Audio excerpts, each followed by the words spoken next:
Сайн байцгаана уу та бүхэнд энэ өдрийн миний хүргэе.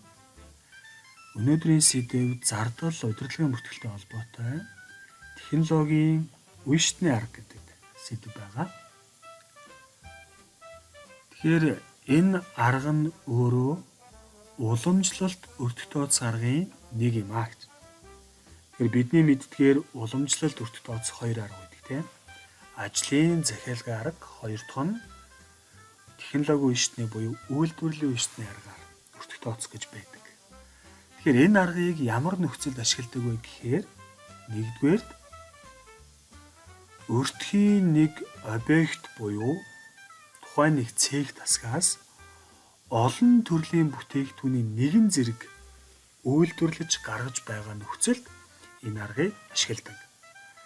За хоёр дахь нөхцөл нь нэг төрлийн бүтээгдэхүүнийг гэж.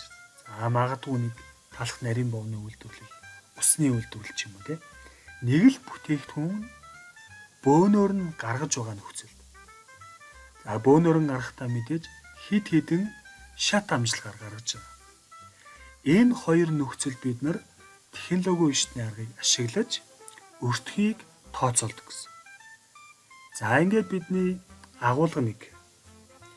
Технологи үе аргаар материал хөдөлмөр үйлдвэрлэлийн нэмэгдэл зардлын гүйлгийг бүртгэх гэж. Тэгэхээр үйлдвэрлэлийн байгууллагын хувьд зардлын урсгал буюу тэр гүйлгээ гэдэг зүйл нь за иймэрхүү шат амжилгаар явдаг. Бүгдээрээ мэдж байгаа тийм. Бүтээгдэхүүнийг үйлдвэрлэхэд орж байгаа шууд материал, шууд хөдөлмөр бусад үйлдвэрлэлийн нэмэгдэл зардлууд байгаа. За энэ гурав ч өөрөө дуусаагүй үйлдвэрлэл дансан дээрээ хоримтлагддаг. Тухайн дуусаагүй үйлдвэрлэлээс бүтээгдэхүүнийг үйлдвэрлээд дуусахад тэр нь өөрөө бэлэн бүтээгдэхүүн болж байна. Тэгээ бэлэн бүтээгдэхүүнээс цаашаага бид нар борлуулалтаа хийх юм бол тэр нь борлуулсан бүтээгдэхүүний өртөг болно гэдэг. За иймэрхүү шат амжилгаар яг зардлын урсгал бол явж байгаа. За тэгвэл уламжлалт өртөх тооцох ажлын захиалгын арга дээр яаж явдаг вэ гэхээр тодорхой нэг ажил дээр захиалгад ажил дээр ажил тус бүр дээр нь дуусаагүй үйлдвэрлэл данс нээгээд ажил тус бүр дээр үйлдвэрлэлийн 3 зардлыг хоримтлуулан бүртгэж явдаг. Шууд материалыг, шууд хөдөлмөрийг үйлдвэрлэлийн нэмэгдэл зардлыг тухайн ажил руу хоримтлуулан бүртгэл хийдэг. Тэгээд тухайн ажил дуусахад бэлэн бүтээгдэхүүн болно ойлгомжтой тийм. Тэгээд цаашаага борлуулчих юм бол борлуулсан бүтээгдэхүүн өртөх болно гэдэг. За ийм дамжлагаар явдаг. Харин технологи үе арга төр тооцоол хийх юм бол нөгөө ажил гэдэг зүйл маань цэг тасаг болоо явчихж байгаа тийм. Нэгдүгээр цэг, хоёрдугаар цэг гэдэг ч юм уу. Тухайн цэг тасагт бүр дээр дуусаагүй үйлдвэрлэл дансандаа үйлдвэрлэлийн зардлууд нь хоримтлагдаж явдаг. Тэр сүүлийн за магадгүй бид нар 3 цэгээр дамжуулаад үйлдвэрлэл явагдаг гэж тооцох юм бол дуусаагүй үйлдвэрлэл 1, дуусаагүй үйлдвэрлэл 2, дуусаагүй үйлдвэрлэл 3 гэдэг цэг тасаг бүр дээр дуусаагүй үйлдвэрлэл дансаа нээгээд тасаг бүр дээр хамааралтай болон нөгөө шууд бус зардлуудыг хуваарлаад зардлуудыг хоримтлуулаад өртгөө тооцсон. Тэгээд дуусаагүй үйлдвэрлэл 1-ээс 2 руу бүтээгдэхүүн шилжин, 2-оос 3 руу бүтээгдэхүүн шилжин. Тэгээд сүүлийн дамжлаг буюу дуусаагүй үйлдвэрлэл 3-аас бэлэн бүтээгдэхүүн бий болно гэсэн үг. Тэгээд цаашаага мэдээж бүтээгдэхүүнийг борлуулчих юм бол өртгөө тооцоолоод явна гэдэг. Тэгэхээр технологи үе арга дээр зардлын урсгал бол ингэж явна л гэсэн. Цэг тасаг бүр дээр дуусаагүй үйлдвэрлэл дансаа нээгээд тухайн дуусаагүй үйлдвэрлэл дээр үйлдвэрлэлийн зардлуудыг хоримтлуулан бүртгэл хийдэг гэсэн. Эцсийн бүтээгдэхүүн болчих юм бол тухайн дуусаагүй үйлдвэрлэлээсээ бэлэн бүтээгдэхүүн данс руугаа шилжүүлэн бичнэ гэж. За тэгэхээр хэдүүлээ технологи үе арга дээрээ Үйлдвэрлэлийн зардлууд хэрхэн хоримтлогдож ямар бичлэлээр явдаг вэ гэдэг талаар бол энд үзэж байна. За нэгдүгээр эхлээд материал угаан. Компани түүхийд материалыг эхлээд худалдаж авна. Бэлэн бүтээгдэхүүнийг үйлдвэрлэхэд шаардлагадах түүхийдийг худалдаж авна. За худалдаж авахд магадгүй бэлнээр авч болно, за мөнгө өргөнөөс ашиглаж болно, зээлээр авч болно гэдэг дансууд бий болно. Тэгэхээр эдгээр дансуудтай харилцаад бид нар үндсэн түүхийдээ худалдаад авчина. Худалдаж авсан түүхийдийг бид нар үйлдвэрлэлд тавьж болох доо гэж. Авсан түүхийд маань за магадгүй бидний жишээнээр бол үйлдвэрлэлийн 2 цехтэй байна гэж үзье л дээ. 2 цехэд тухайн материалыг тавьж олгоход түүхийд материал дансныхаа кредитлтаа бичээд орлого авж байгаа цехийн дебет талд авчиж байгаа. Тэгэхээр А цех дээр орлого авж байгаа бол А цехийн дуусааг үйлдвэрлэл дебет талд авчихгээд Б цех орлого авж байгаа бол Б цехийн дебет талдаа зарцуулсан түүхийдээ агуулгаас үйлдвэрлэлд тавьж болгосон хэмжээгээрээ орлогодож явна гэсэн. Тэгэхээр энэ А, Б гэдэг 2 цех дээр очиж байгаа материалууд мэдээж шаардах хуудсын дагуу тавьж олгож байгаа гэсэн. Тэгэхээр энэ 2 үйлдвэрлэлийн цехээс шаардах хуудсаа бичээд за түүний дараа зөвшөөрөл олгох юм бол түүхийдээс материалыг зарлагдсан бичлэлтэй бол ингэж бичнэ гэж. За энэ бол нөгөө Т данс хэлбэр ингэж л харуулж байна те. Ерөнхий дэвтрийн Т данс хэлбэр.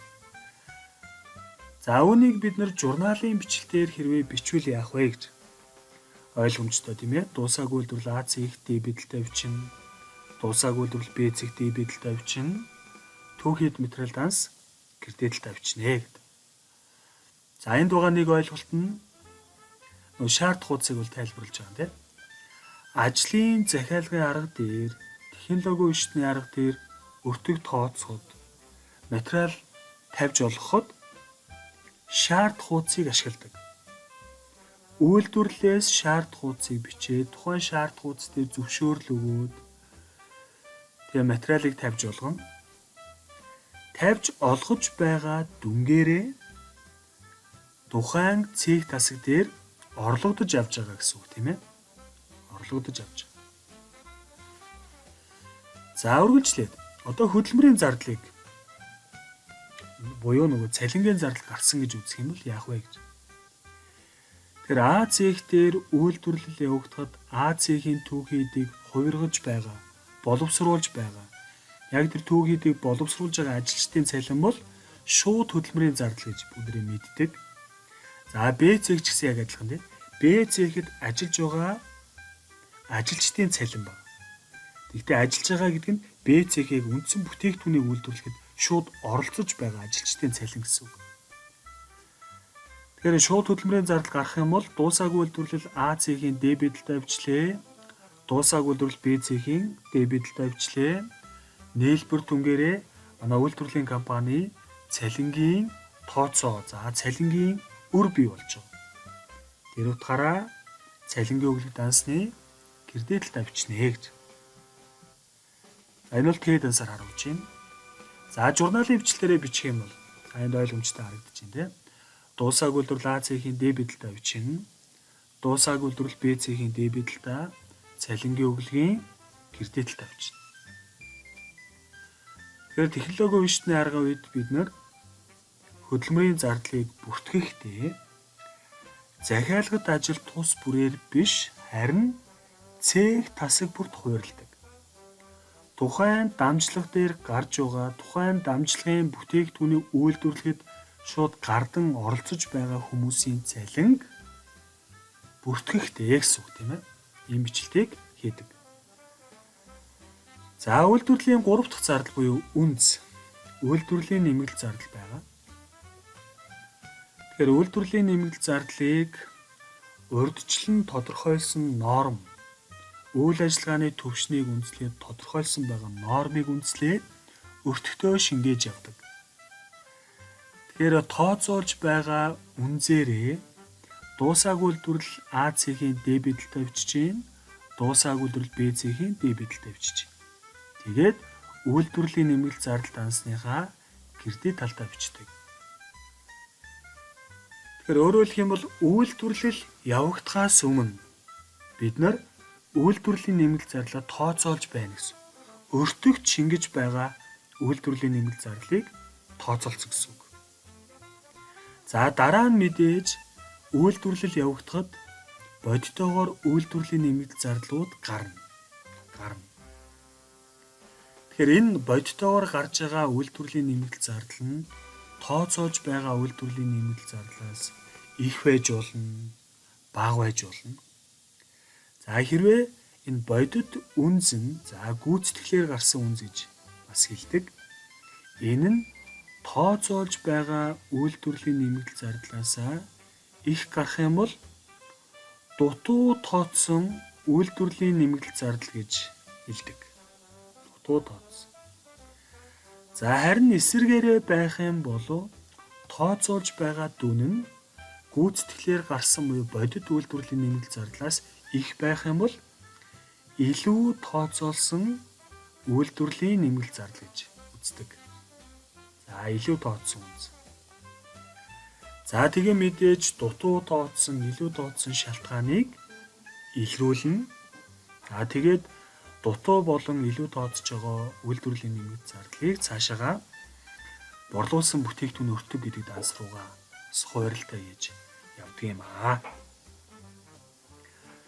За харин журналын бичлэлээрээ бичих юм бол тухайн үйлдвэрлэлийн дамжлага бүр дээр дуусаагүй үйлдвэрлэл А цэх, дуусаагүй үйлдвэрлэл Б цэх, мөн дээрээс нь үйлдвэрлэлийн нэмэлт зардлынхаа гэрдээ талдаа бичиж өгнө гэж. Хамгийн гол нь тооцоолж байгаа буюу тооцсон үйлдвэрлэлийн нэмэлт зардлын хэмжээгээрээ тооцож байгаа шүү дээ. Тэр тооцоолж байгаа үнцээ олохдоо бид нар гүйцэтгэлээр гарсан суурь буюу үйл ажиллагааны түвшнийг үйлдвэрлэлийн нэмэлт зардлын нормороо үржүүлж өгдөг гэж. Үржүүлж өгдөг. Тэр гүйцэтгэлийн суурь буюу үйл ажиллагааны түвшин гэдэг маань тухайн үйлдвэрлэлийн компани бүтээгдэхүүний тоо байж болно. Тухайн тоног төхөөрөмжийн ажиллаж байгаа цаг байж болно. Ажилласан хөдөлмөр цаг байж болно. Олон тооны суурийг ашиглаж болдог. Олон тооны суурь. Тэдгээр суурийг ашиглаад бид нар үйлдвэрлэлийн нэмэлт зардлын нормоо тооцоолоод тухайн нормыг гүйцэтгэлийн суурьаар үржих юм бол тооцоолсон үнц бий болдог юм аа гэсэн үг. За үргэлжлээд. За тэгэхээр бидний жишээ бол яг үйлдвэрлэл хоёр цэгтэй байнаг үзсэн байна шүү дээ. А цэг болон Б цэг. Тэр үйлдвэрлэлийн онцлог бүтээгдэхүүнийг үйлдвэрлэх онцлогоос хамаарат 1 дамжлагаар, 2 дамжлагаар, 4, 5 дамжлагаар бүтээгдэхүүнийг үйлдвэрлэж болно. Тэгэхээр бидний жишээ бол 2 цэгээр үйлдвэрлэж байгаа. Тэр 2 цэгтэр бид нар үйлдвэрлэлийн зардлуудыг хоримтлуулаад бүртгэгдсэн байна. Материал, хөдөлмөр, үйлдвэрлэлийн нэмэгдэл зардал, материал, хөдөлмөр, үйлдвэрлэлийн нэмэгдэл зардал. Тэгэхээр А цэгтэр үйлдвэрлэл явагдаад А-гаас бэлэн болсон бүтээгдэхүүнийг Б рүү шилжүүлнэ. Тэгээ Б дээр бүтээгдэхүүнийг боловсруулаад эцсийн бүтээгдэхүүн бол гарна гэсэн үг тийм ээ. Тэр утгаараа дуусаагүй үйлдвэрлэл А цэхийн гэрдээ талдаа бид нар Б цэх рүү бүтээгдэхүүнийг шилжүүлж байгаа бичлэгийг энд харж байна гэсэн үг. За тэгэхээр эхний дамжлага буюу А цэхээс Б цэх рүү бүтээгдэхүүнийг шилжүүлж байгаа бичлэлийг энд харагдж байна тийм. Тэгэхээр А-гаас ирж байгаа энэ шилжүүлж байгаа бүтээгдэхүүний өртөг нь Б цэхэд гарч байгаа энэ үйлдвэрлэлийн зардал дээр нэмэгдэж явна гэж. Нэмэгдэж явна гэж. Тэгэхээр А-гаас Б рүү шилжүүлж байгаа бүтээгдэхүүнийг шилжүүлж байгаа журналын бичлэлд харагдж байгаа тийм ээ. Дуусаагүй үйлдвэрлэл Б цэхийн дебет талдаа дуусаагүй үйлдвэрлэл А цэхийн гэрдээ талдаа гэсэн байдлаар бичлэгүүдийг бол хийж явна гэж. За тэгээд цаашаага явлаа бид нар Б цэгтэр А-гаас бүтээгдэхүүн ирсэн. За Б цэгтэр үйлдвэрлэлийн зардлууд гарсан. Тэгээд боловсруулалтаа хийгдээд түүний үр дүнгээр бүтээгдэхүүн бий болж байгаа. Бүтээгдэхүүн бий болж. Тэр бүтээгдэхүүний өртгийг бид нар үйлдвэрлэсэн бүтээгдэхүүний өртөг гэж хэлдэг. Үйлдвэрлэсэн бүтээгдэхүүний өртөг гэж хэлдэг. Тэгэхээр өөрөөр хэлэх юм бол үйлдвэрлэлийн нөгөө цэг тасгаас бэлэн бүтээгдэхүүний агуулга руу бүтээгдэхүүнийг шилжүүлж байна л гэсэн үг. Энэ нөхцөлд бэлэн бүтээгдэхүүн дансны дебет талдаа үйлдвэрлэсэн бүтээгдэхүүний өртгөөрөө бичээд дуусаагүй үйлдвэрлэл дансны кредит талд авчиж байгаа. Тэгэхээр энэ бичлэгтэн дээр бид анхаарчдын баримтыг бол үйлдэнэ. Тэр дундаа бараа материалын зарлагын баримтыг үйлддэг. Бараа материалын зарлагын баримт. Үйлдвэрлэлээс бүтээгдэхүүн рүү бэлэн бүтээгдэхүүний агуулга руу гаргаж байгаа нөхцөл тийм ээ. Харин бэлэн бүтээгдэхүүний агуулга дээр бараа материалын орлогын баримтыг бол үйлддэг. Тэгэхээр бараа материалын орлого зарлагын баримтууд бол дотооддоо ч ашигладаг. Гадагшаа бараа борлуулсан ч гаднаас бараа авсан ч ашигладаг тийм анхаарчны баримтууд байдаг тийм ээ. За тэгэхээр бүтээгдэхүүний үйлдвэрлэлээ дуусчлаа. Бэлэн бүтээгдэхүүний агуулгад шилжүүлэх үед бэлэн бүтээгдэхүүн дансны дебет талдаа бичин тухайн цехийн кредит талдаа бичих байдлаар бол журналын бичлэгийг бол бичнэ гэж. За одоо цаашаага бид нар технологийн шүтний аргаар дуусаагүй үйлдвэрлэл дансандаа тэр дундаа цэг тасаг бүр дээр үйлдвэрлэлийн зардлуудыг хоримтлуулад тухайн эцсийн дамжлагаас бүтээгдэхүүнийг үйлдвэрлээд үйлдвэрлэсний дараа бэлэн бүтээгдэхүүний агуулгаас бүтээгдэхүүнийг борлуулж байгаа нөхцөлд бид нар борлуулсан бүтээгдэхүүний өртөх дансны дебет талдаа бэлэн бүтээгдэхүүн дансны кредит талдаа бол бичлэлтийг хийдэг гэж. За үүнийг бол Т дансаар дүрсэлж харуулсан байна. Тэгэхээр энэ бичлэлтийг яг журнал бичилт хэлбэрээр үзэх юм бол борлуулсан бүтээгдэхүүний өртөх дансны дебет талдаа бэлэн бүтээгдэхүүний кредит талдаа бичин. За энэ бол өртгөөрөө бичиж байгаа тийм ээ. Тэр бараа материалын нөгөө байнгын системийг ашиглаж байгаа нөхцөлд бид нар энэ өртгийн бичлэлтийг бол бичдэг. Борлуулалтын үнээрээ бичих юм бол мөнгө эсвэл авалгаа дебет талдаа бичээд борлуулалтын орлого дансаа кредит талдаа бичих байдлаар журналын бичлэлтийг бол бичнэ гэж. Тэгэхээр бид нар агуулга нэгээрээ тухайн өртгийн объектэд зардлыг хоримтлуулан бүртгээд тухайн цэг тасгаас бэлэн бүтээгдэхүүнийг орлогодож яваад бэлэн болсон бүтээгдэхүүнийг цаашаага борлуулах хүртэлх бүх тэр зардлын урсгал, зардлын гүйлгээний журналын бичлэгийг ойлгоод авчлаа. За одоо агуулга 2. Жинэлсэн дундаж аргаар үйлдвэрлэлийн эквивалент нэгжийг тооцгод. Тэр агуулга 2-оос эхлээд юу явж байгаа нэхэр технологийн шүтний аргаар өртгийн тайлан бэлтгэхтэй холбоотой тооцоолуудыг авч үзнэ. Өртгийн тайлан. Тэгэхээр өртгийн тайланг бэлтгэдэг жинэлсэн дундаж гэдэг арга байдаг. За мөн дээрээс нь эхэлж авсныг эхэлж зарлагдах. За зарим номнууд дээр эхэлж үйлдвэрлэлд оруулсныг эхэлж үйлдвэрлэж дуусгах арга гэж бас нэрлсэн байдаг. За энэ хоёр аргаар өртгийн тайлан бол бэлтгэдэг. За бидний өнөөдрийн сэдв дээр байгаа жишээ бол жинэлсэн дундаж гэдэг аргаар өртгийн тайлан бэлтгэн шүү гэж. Тэр өртгийн тайлангийн эхний алхам бол энэ эквивалент нэгжийг тооцоолно. Алхам 1. За ямар жишээ өгсөн бэ гэхээр Toyota гэдэг компани угсрах цехийн 6 дугаар сарын үйл ажиллагаатай холбоотой мэдээлэл өгсөн байгаа юм. За тэр дундаа юу байна гэхээр дуусаагүй үйлдвэрлэлийн 6 сарын эхний үлдэгдэл байна. 300 нэгж байна. Энэ 301-ийн иж бүрдлийн хувь нь 40%. Гэхдээ энэ нь материалын хувь 40%.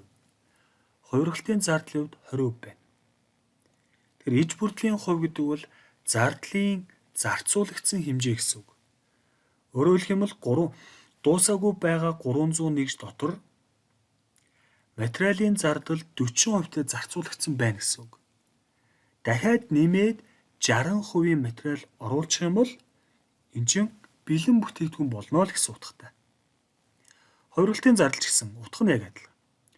Хувиргалтын зардал буюу хөдөлмөр үнд нийтдээ 20% л орцсон байна. 80% дахиад хувиргалтын зардал орчих юм бол энэ дуусаагүй байгаа 300 чинь дууссан бүтээгдэхүүн болно л гэсэн утгатай шүү манайха.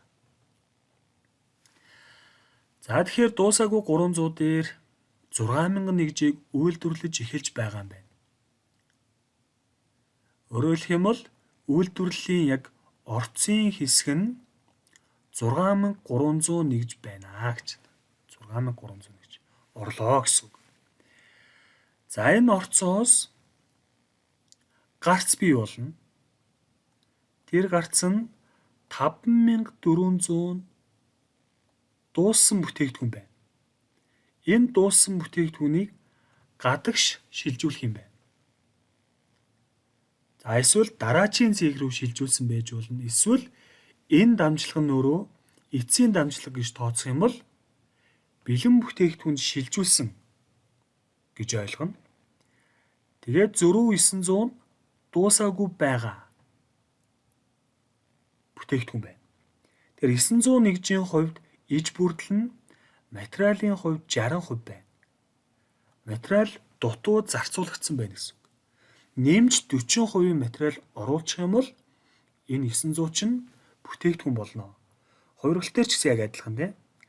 30% зардал зарцуулагдсан байна л гэсэн үг. Хөдөлмөр үйлдвэрлэлийн нэмэлт зардал 2. Нэмээд 70%.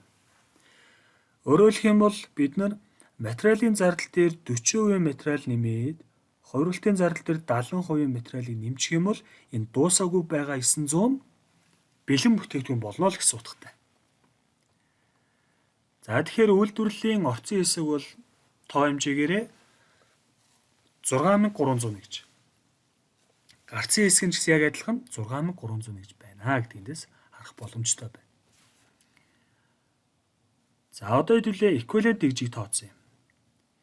Тэгэхээр эквивалент нэгжийг тооцоолохдоо за ер нь бол дууссан нэгж дээр дуусаагүй байгаа нэгжийг иж бүрдлийн хуваар нь тооцоолж за өөрөөр хэлэх юм бол дуусаагүй байгаа нэгжийг дууссан мэт шилжүүлэн тооцдог.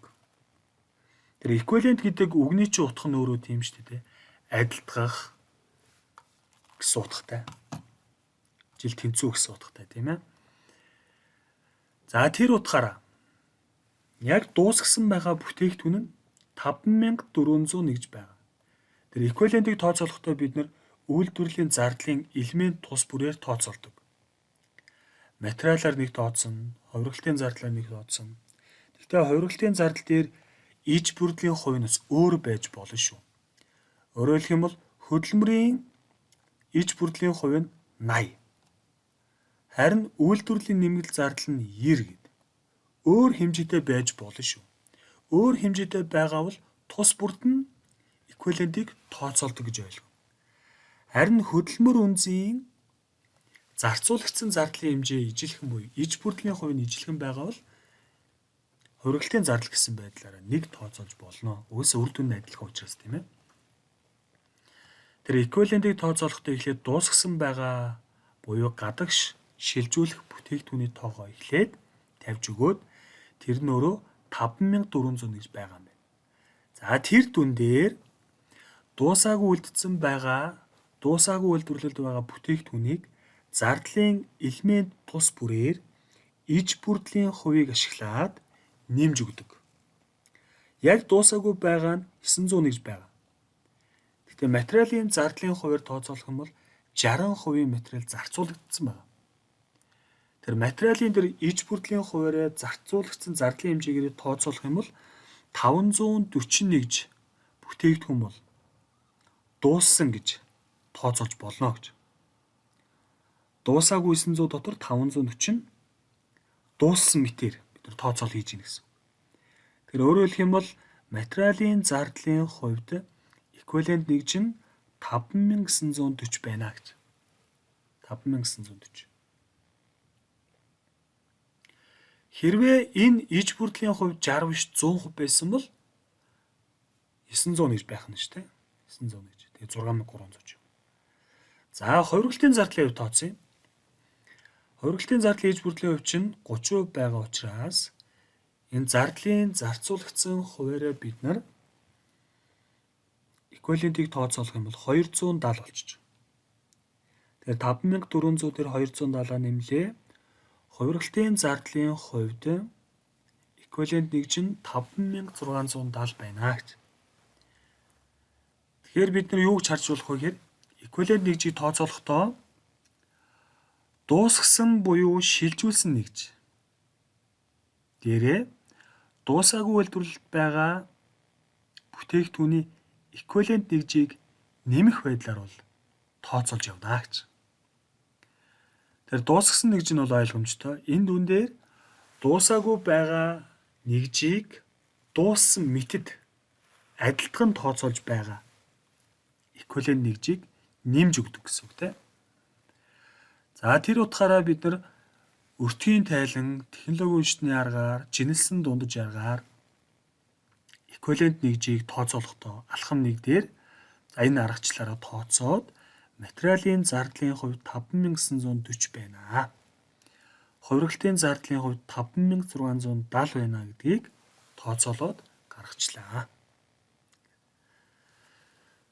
За, ерөнхий задрагаа бол энэ дараагч юм тийм. Материалын зардлын хувьд гэж. За, эхний үйлдвэрлэлд 300 нэгж байсан, иж бүрдэл нь 40% байсан гэж. Тэгээ дараа нь 5100-г эхэлсэн бөгөөд дуусгасан.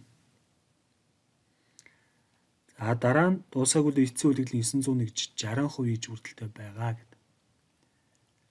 За, эндээс харуул 5100 дээр эцсийн үйлдвэрлэл 900-гаа ингээд нэмэхээр энэ нөрөө үйлдвэрлэж эхэлсэн гэдэг нэр томьёон дор очиж чинь тийм. За, дээрэс нь эхний үйлдвэрлэл 300 дээр нөгөө 5100-аа нэмэхээр дуусгасан буюу бэлэн болцсон байгаа гадагш шилжүүлэх бүтээгдэхүүний тоон 5400. За, энэ дүн дээр эквивалент нэгжээ ингээд тооцоолох юм бол 5940 байна гэдэг тооцоолыг бол энд харуулж байна. За, хувиргалтын зардал үс яг адилхан. Тооцоол нь яг адилхан тийм. Дуусгасан 5400 дээр эквивалент 270 нэмэгдээд хувиргалтын зардлаар тооцоолж байгаа эквивалент нэгж нь 5670 байна гэдэг. За, ингээд бид нар агуулга 2-оор эквивалент нэгжийг тооцоолчлоо. Одоо агуулга 3. Жинэлсэн дундаж аргаар эквивалент нэгжийн өртгийг тооцоолно гэж. Өртгийг тооцоолно. Энэ бол алхам 2 байгаа. Нэгжийн өртгийг тооцноо гэсэн үг. Тэгэхээр Toyota компани мэдээллийг харвал дуусаагүй үйлдвэрлэлийн эхний үйлдвэрлэл 300 нэгж байгаа. За, иж бүрдлүүд нь 40 20 байгаа. Тэгээ нийт өртгүүд нь бол 6119, 3920 байгаа юм байна. Үйлдвэрлэж эхэлж байгаа нь 6000 нэгж, дууссан 5400 нэгж. 6 дугаар сард үйлдвэрлэлд нэмэгдсэн материалын зардал нь 118 621, хувиргалтын зардал нь 81130. Дуусаагүй үйлдвэрлэлийн эцсийн үйлдвэрлэл нь 900 нэгж байгаа. 900 нэгжийн иж бүрдэл нь 60 30 байгаа юм байна гэж. За, эдгээр мэдээллүүдийг ашиглаад бид нар алхам 1 дээр бол эквивалентөд тооцсон байна. Одоо алхам 2 дээр эквивалент нэгжийн хувьд нэгжийн өртгүүдийг тооцоолно. За, тооцоолохдоо жинэлсэн дундаж аргаар тооцноо гэж. Бидний өнөөдөр үзэх арга бол жинэлсэн дундаж өртгийн арга. Тэр жинэлсэн дундаж аргаар эквивалент нэгжийн өртгийг тооцоолохдоо дуусаагүй үйлдвэрлэлийн эхний үйлдвэрлэлийн өртөх дээр тухайн тайлан нухацаа нэмэгдсэн зардлаа нэмж өгөөд эквивалент нэгжид харьцуулж өгдөг гэж. Харьцуулж өгдөг. За, тэгвэл тооцоолъё. Дуусаагүй үйлдвэрлэлийн эхний үйлдэл нь материалын хувьд бол ийм байгаа. Хоригдлт дээр ийм байгаа. За энэ бол нийт түнгээр ийм байна те. Тухайн цэгэд нэмэгдэж гарсан зардлууд нь за ийм байна, ийм байна. Тэгэхээр жинэлсэн дундаж аргаараа материалын хувьд 124,740 гэсэн дүнгээ эквивалент нэгжтэй харьцуулж өгнө. 5,940-д. Хувиргалын зардлын хувьд гэсэн тооцоол нь адилхан тийм. 85,050-ыг 5,670-аа харьцуулж өгнө гэж. За тэгэхээр харьцуулаад өгөхөд эквивалент нэгжийн өртөх нь материалын хувьд 21 гарсан байна. Хувиргалын зардлын хувьд 15 гарсан байна. Тэгэхээр энэ тооцоолыг бидний өмнөх слайдуудаар гарсан жинэлсэн дундаж аргаар нэгжийн өртөх тооцоолох томьёогоор тооцсон байна. Энэ 124 740-ыг 5,940-тэй харьцуулах юм бол 21. 85,050-ыг 5,670-тай харьцуулах юм бол 15 байна гэдэг. Тэр угсрах цэхийн эквивалент нэгжийн нийт өртөх нь 21 дээр 15-аа нэмлээ нийт 36 байна гэдэг. Алхам 2-оор тооцоолчлаа. За үргэлжлээд агуулга 4 явж байгаа. Жинэлсэн дундаж аргаар нэгжид зардлыг хуваарлж өгнө гэж. Тэр алхам 1 2-оор тооцоолсон. Одоо бид алхам 3 явж байгаа гэсэн. Нэгжид зардлыг хуваарлж өгнө. За тэгэхээр дуусаагүй үйлдвэрлэлийн эцсийн үйлдэлийг харвал материалын зардлын хувьд хувиргалын зардлын хувьд эквивалент нэгж нь 540 270 байгаа тооцоолсон. За мөн дээрээс нь тухайн зардлын элемент тус бүрийн нэгжийн өртөх нь 21.15 байгааг тооцоолсон байна. За тэгвэл алхам 3 дээр дуусаагүй үйлдвэрлэлийн эцсийн үйлдвэрлэлийн өртөх нь материалын зардлаар тооцоод 11,340. Нөгөө 540-ыг 21 дээр үржиж гин гэсэн. Хувиргалын зардлын хувьд 270-ыг 15-д үржихээр 4,050. Тэгэхээр дуусаагүй үйлдвэрлэлийн эцсийн үйлдвэрлэлийн өртөх нь 15,390. Энэ өөрөө нөгөө 900 нэгжийн өртөх гэсэн үг байхгүй юу? Дуусаагүй үйлдвэрлэлийн эцсийн үйлдвэрлэл дээр байгаа 900 нэгжийн өртөх нь 15,390. 15,390. Тэгэхээр өөрөөр хэлэх юм бол энэ алхам 3 гэдэг маань өөрөө нөгөө цэхийн зардлын хуваарлалт явж гин гэсэн үг. Цэхийн зардлын хуваарлалт. За, эцсийн үйлдвэрлэлийн өртгөө тооцсон. Одоо гадагш шилжүүлсэн нэгжийн өртгийг тооцоолъё гэж. Гадагш шилжүүлж байгаа нэгж бол 5,400 нэгж байгаа. 5,400 нэгж байна. За эдгээрийг нэгжийн өртгүүдээрээ үржүүлэх юм бол гэж. Нэгжийн өртгүүдээрээ үржүүлэх юм бол гадагш шилжүүлсэн нэгжийн өртөх нь материалын хувьд 113,400. Хувиргалын зардлын хувьд 81,000. Тэгэхээр гадагшаага шилжүүлж байгаа 5,400 нэгжийн өртөх нь 194,400 байна гэж. Энэ бол нөгөө 5,400 нэгжийн өртөг гэсэн үг. Магадгүй бэлэн бүтээгдэхүүн шилжүүлж байгаа бол нөгөө үйлдвэрлэсэн бүтээгдэхүүний өртөх нь 194,400 байна л гэсэн үг байхгүй юу? Энэ бол бэлэн бүтээгдэхүүн болоод энэ нь дуусаагүй үйлдвэрлэл гэсэн байдлаараа толилуулагдаж явна гэсэн үг. Тэгэхээр мэдээж энэ хоёрын нийлбэр дүнгээр санхүүгийн байдлын тайлан дээр бол толилуулна. Харин тодруулах тайлан дээр очихороо дуусаагүй үйлдвэрлэж 15,390, бэлэн бүтээгдэхүүн 194,400 байсан гэдгийг харах боломжтой тийм ээ. За үргэлжлээ алхам 4 явна. Өөрөөр хэлэх юм бол агуулга 5 байна. Жинэлсэн дундаж өртгийн аргаараа өртгийн тайлангаа бэлтгэнэ гэж. Тэр өмнөх 3 алхмаар бид эквивалентийг тооцсон, нэгжийн өртгөө тооцсон, шилжүүлсэн бүтээгдэхүүний өртгөө тооцсон, үлдэж байгаа бүтээгдэхүүний өртгөө тооцсон. За тэдгээрийг энэ өртгийн тайлангийн загварт хэрвээ оруулах юм бол гэж. Тэр цэхэд тусгаж байгаа зардлууд нь юу вэ гэхээр эхний үйлдэгдэл байгаа 10,039. Тайланд хугацаанд нэмэгдсэн зардлууд нь 199,751 байна. Нөгөө материал, хөдөлмөр, үйлдвэрлэлийн нэмэлт зардлууд нь бүгд нийлцсэн. Өөрөөр хэлбэл угсрах цехэд 6 дугаар сард нийтдээ 209,790-ийн зардал гаржээ гэсэн үг. Үйлдвэрлэлийн зардал гаржээ гэж. Тэр алхам 3 дээр энэ зардлын хуваарлтыг хийгээд өгсөн байна. За хуваарлтыг тооцохдоо бид нар эцсийн үлдэгдэл нь 15,390, шилжүүлж байгаа нэгжийн өртөх нь 194,400, нийт зардал нь 209,790 гэдэг. Тэгэхээр цехэд тусгаж байгаа энэ зардал 209,790 гэдэг бол орцын хэсэгтэй холбоотой зардал байдаг. Орцын хэсэг. Тэр орцын хэсэг тэр юу нэхэр нөгөө C1 чинь 300 нэгж байгаа. Үйлдвэрлэж эхэлсэн 6,000 нэгж байгаа. Өөрөөр хэлбэл орц 6,300 нэгжтэй холбоотой гарсан зардал нь 209,790 гэсэн үг. 209,790. За харин цехийн зардлын хуваарлалт гэдэг бол гарцын хэсэгтэй холбоотой. Гарцын хэсэгтэй холбоотой зардлын хуваарлалт явж байгаа. Өөрөөр хэлбэл бэлэн бүтээгдэхүүнд шилжүүлж байгаа нь 5,400 нэгж. Тэр 5,400 нэгжийн өртөх нь 194,400 байгаа шүү дээ. Харин эцсийн үлдэгдэл нь 900 нэгж. Өөрөөр хэлбэл 6,300 нэгж байгаа гэдэг.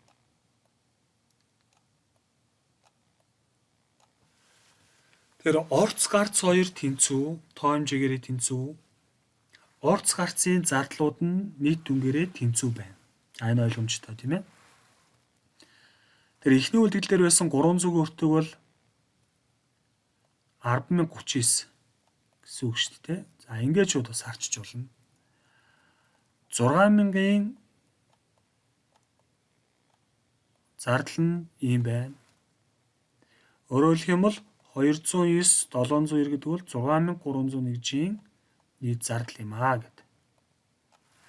За энэ зардлыг гарцад хуваарлж өгөхөд 900 нэгжид 15,390-ийн зардал гарчээ.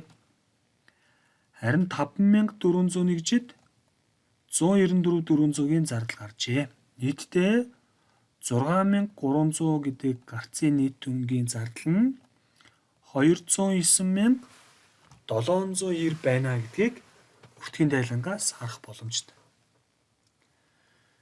Тэгэхээр технологийн үндэсний аргаар бид нэр тухайн цэг тасаг дээр ямар зардлууд, ямар үйлдвэрлэлийн зардлууд гарсан, өмнөх цэгээс ямар зардал орж ирсэн, нийт тэр орцын зардал нь хэд юм бэ? Оруулсан зардлаасаа бид нар яг гарч байгаа гарцтай холбоотой өртгүүд нь хэдвэ гэдгийг тооцоолж байна гэсэн үг тийм. Тооцоолж байна. За ингээд анхаарал хандуулсан та бүхэндээ баярлалаа. Түр баяртай.